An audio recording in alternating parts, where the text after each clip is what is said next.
आप भी बहुत ज़्यादा विदेश में ट्रेवलिंग करते हैं और आपको किसी भी तरीके से जो भी आप ट्रांजेक्शन कर रहे हैं तो उस ट्रांजेक्शन पर फॉरेन मार्कअप चार्ज जो है वो देना होता है, जो भी करेंसी रहती है उसके अकॉर्डिंग। और फॉरेन मार्कअप चार्ज जो है वो बहुत ही ज़्यादा रहता है।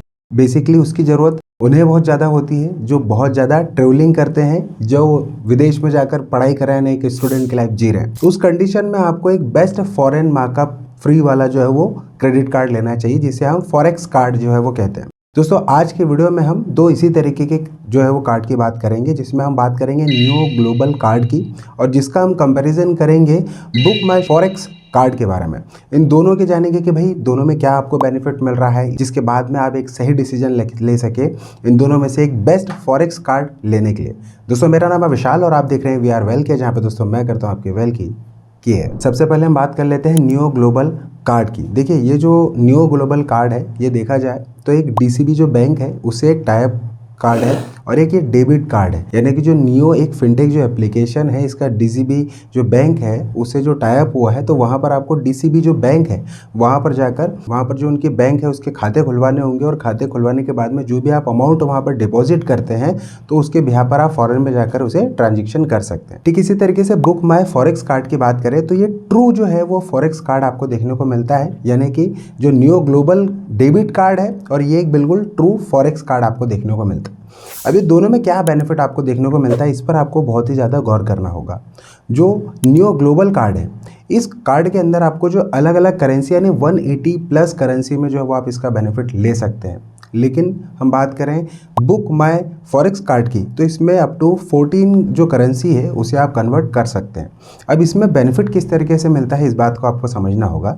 जैसे मान के चलिए कि आप फॉरेन में जा रहे हैं और वहाँ पर जाने के पहले आपको जो भी आपका अमाउंट रहता है, मान के चलिए आपको 50,000 रुपये फॉरेन में जाके जो है वो खर्च कर रहे हैं। फॉर एन एग्जांपल आप अमेरिका जा रहे हैं, अब वहाँ पर जो यूएसडी चल रहा है तो यूएसडी में आज की प्राइस में हम एग्जांपल के तौर पर 86 रुपीज़ मानते हैं।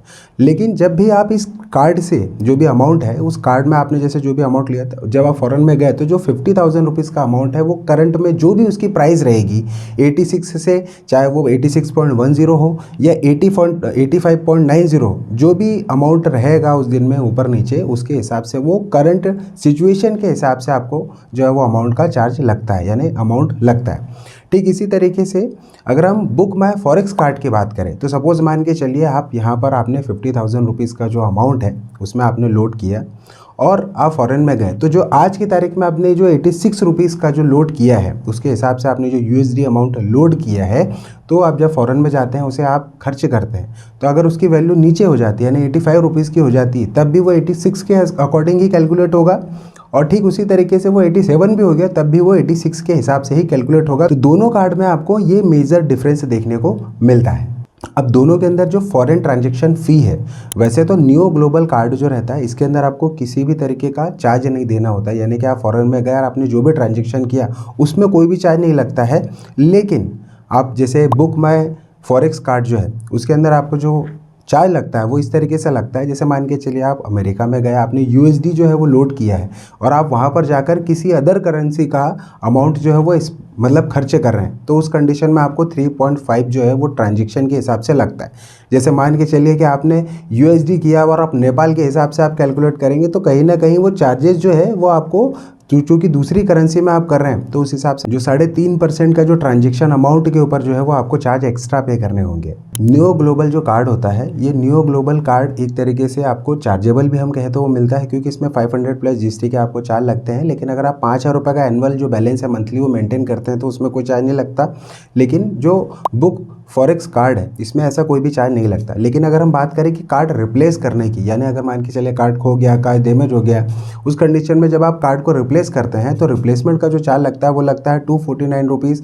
लेकिन अगर आप फॉरेन में जाते हैं तो वहाँ पर आपको 3,000 रुपीज़ के आपको चार्ज लगते हैं रिप्लेसमेंट के। अब आप बोलेंगे यार 3,000 रुपीज़ बहुत ज़्यादा महंगा है। बिल्कुल महंगा है, लेकिन अगर मान के चलिए फॉरेन में गए और वहाँ पर आपका कार्ड जो है वो डैमेज हो गया तो ये फैसिलिटी आपको नियो ग्लोबल कार्ड के अंदर नहीं मिलेगी। फिर आपको जो है वो कहीं ना कहीं जब इंडिया आएंगे तभी वो सारी चीज़ें मिलेगी, लेकिन वहाँ पर आपको बिल्कुल ये बेनिफिट देखने को मिल जाता है। अब जो भी दोनों में से कोई सा भी क्रेडिट कार्ड जब अप्लाई करते हैं तो 3 to 4 डेज़ के अंदर ये दोनों ही क्रेडिट कार्ड जो है वो आपको मिल जाएंगे। लेकिन अगर आप सेम डे में 1 बजे के पहले आप बुक माई फॉरेक्स कार्ड अप्लाई करते हैं तो उसके ऊपर जो नॉर्मली नाम लिखा हुआ आता है वो नहीं मिलता, लेकिन 1 बजे के पहले अगर आपने ऑर्डर बुक किया है तो सेम डे डिलीवर हो जाएगा, और 1 बजे के बाद में किया तो नेक्स्ट डे जो है वो अगर वर्किंग डे होगा तो उसमें डिलीवर हो जाएगा। तो ये इमरजेंसी सिचुएशन के बिहाफ पर हम बात करें तो बुक माई फॉरेक्स कार्ड जो है वो कार्ड लेने के इसमें बहुत ही अच्छा क्रेडिट कार्ड देखा जाता है। हम बात करें अब एयरपोर्ट लॉन्च एक्सेस की, तो आपको बुक माई फॉरेक्स कार्ड के अंदर तो ऐसा कोई एयरपोर्ट लॉन्च एक्सेस देखने को नहीं मिलता है, लेकिन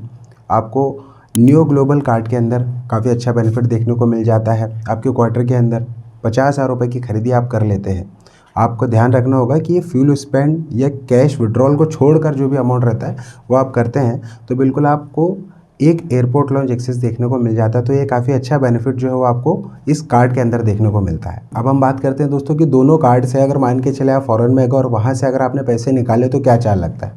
न्यू ग्लोबल कार्ड से अगर आप अमाउंट निकालते हैं यानी कोई भी कैश विड्रॉल करते हैं एटीएम के थ्रू तो आपको 425 रुपये पर ट्रांजेक्शन का चार्ज लगता है, और ठीक इसी तरीके से बुक माई फॉरेक्स कार्ड के अंदर आपको $2 के लगभग जो है वो चार्ज लगता है। तो as comparison to new global card आपको कम चार्जेस जो है वो यहाँ पर देखने को मिलते हैं। अब हम बात करते हैं दोस्तों कि इन दोनों ही कार्ड के अंदर आपको क्या डॉक्यूमेंट लगते हैं। देखिए, अगर आप न्यू ग्लोबल कार्ड लें या फिर बुक माई फॉरेक्स कार्ड लें, इन दोनों में कॉमन जो है वो डॉक्यूमेंट लगते हैं, जैसे पैन कार्ड लगेगा, आधार कार्ड लगेगा या फिर एड्रेस प्रूफ हम बोल सकते हैं। इसके अलावा आपका पासपोर्ट लगेगा। लेकिन बुक माई फॉरेक्स जो कार्ड रहता है उसके लिए आपको एक्स्ट्रा जो चीज़ लगती है वो लगती है आपका जो कन्फर्म जो आपकी फ़्लाइट की टिकट है वो लगेगी, और आपका जो वीज़ा है वो लगेगा। तो इस बात का आपको हमेशा ध्यान रखना है कि भैया जिस जगह पे भी जा रहे हैं और बुक माई फॉरेक्स कार्ड जो है वो अप्लाई करने की सोच रहे हैं तो आपके पास में वीज़ा और कंफर्म टिकट होना ज़रूरी है, अदरवाइज़ ये वाला जो कार्ड है वो आपको देखने को नहीं मिलेगा। दोस्तों, ये रही पूरी जानकारी बेस्ट फॉरेक्स कार्ड के बारे में। अब ये दोनों में से जो भी कार्ड आप अपने लिए पसंद कर रहे हैं तो दोनों की लिंक जो है वो अप्लाई लिंक मैंने डिस्क्रिप्शन में दिया, आप वहाँ जाकर अप्लाई कर सकते हैं। अब हम बात करें कि भाई दोनों में से बेस्ट कार्ड कौन सा है। देखिए, न्यू ग्लोबल कार्ड की स्पेशली हम बात करें, अगर आप एयरपोर्ट लॉन्च एक्सेस चाहते हैं तो फिर बिल्कुल आप ये कार्ड ले सकते हैं। अगर आपको अकाउंट खुलवाना है तो फिर बिल्कुल ये कार्ड ले सकते हैं। अगर आपके पास में 180 प्लस जैसे मैंने बताया कि आपको जो करेंसी है उसे कन्वर्ट आप कर सकते हैं, और सबसे मेन बात यह है कि आपको जो भी करंट सिचुएशन के हिसाब से आपको जो भी लाइव ट्रैकिंग चल रही है कि भाई जो भी डॉलर के रेट ऊपर नीचे हो रहे हैं, जो भी करेंसी के रेट ऊपर नीचे हो रहे हैं, उसके हिसाब से जो रेट फ्लक्चुएट हो रहे हैं और आपको लगता है कि भाई आपके लिए ये कार्ड बेस्ट है तो बिल्कुल आप ले सकते हैं। लेकिन अगर आप बिल्कुल प्योर फॉरेक्स कार्ड चाहते हैं तो फिर बिल्कुल आपको बुक माई फॉरेक्स कार्ड लेना चाहिए, क्योंकि उसके अंदर क्या रहता है, जैसे मान के चलिए जो ट्रांजेक्शन एटीएम से विड्रॉल चार्ज रहते हैं वो बिल्कुल as comparison to new global card के कंपेरिजन में जो है वो कम चार्जेस रहते हैं। तो कहीं ना कहीं यहाँ पर आपको जो है वो बेनिफिट देखने को मिल जाता है। प्लस अगर आपका कार्ड वहाँ जाकर डैमेज भी हो गया तो बिल्कुल चार्ज 3,000 रुपये प्लस लगते हैं, लेकिन कहीं ना कहीं आपको जो है वो कार्ड ज़रूर मिल जाता है। तो ये एक बेस्ट पॉइंट रहता है इस क्रेडिट कार्ड को लेने के लिए। दोस्तों, ये रही पूरी डिटेल्स बेस्ट फॉरेक्स कार्ड 2025 के बारे में। इसके अलावा अगर आप इन दोनों ही कार्ड के बारे में आप मुझसे कुछ भी डिटेल्स पूछना चाहते हैं तो प्लीज़ कमेंट बॉक्स में आप अपने राय और सजेशन मुझसे बिल्कुल शेयर कीजिएगा। दोस्तों, आज के वीडियो में इतना ही। मिलते हैं किसी ने वेल्थ वीडियो में, तब तक के लिए आप अपने और अपने परिवार का ध्यान रखें। तब तक के लिए जय हिंद, वंदे मातरम।